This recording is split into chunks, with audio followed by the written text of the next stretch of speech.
what is your definition of trust? I define trust as sort of the value that's realized in economic or social interaction. So when in the past we used to measure the economy with terms of capital, right? So we measure it by GDP, we measure it by hard cash. What's happened in the last 10, 20 years is that technology actually makes social capital and relationship capital visible. It makes it measurable. So the reason this definition is the way it is trust kind of links social and relationship capital to like kind of hard economic capital. And the idea is that trust actually is a better measure of the value that a society is generating and the prosperity of a nation than just pure money.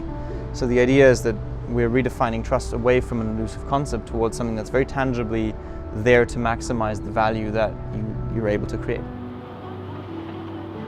And I really loved the part where you talk about empathy in one of your stages, connection, I think.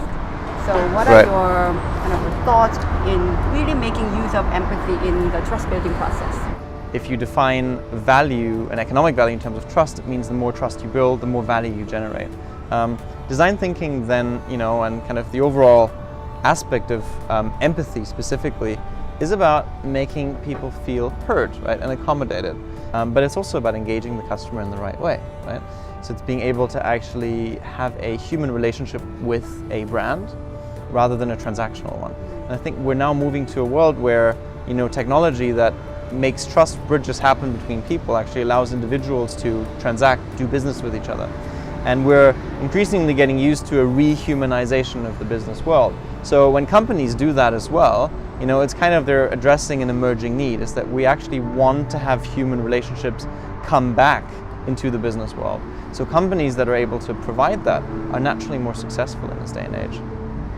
It looks like, it really boils down to how company can emulate the actual human experience, isn't it? Very much, yes. Being very authentic and being able to speak to a person's language, not just talking about profit, but being able to talk about the values, right? Being able to attract and being able to connect, right? I think that is really enabling human experience that builds trust. When we look at technology alone, we're unable to explain why some things change and other things don't. When we look at trust, we can perfectly understand how trust patterns are actually influencing whether change happens or not. And this, I think, for countries like Singapore that are wanting to, be globally leading in the innovation space is super important, because seeing trust as a core enabler of that is a crucial perspective that I think countries and people will need to succeed in the innovation space and innovation arena.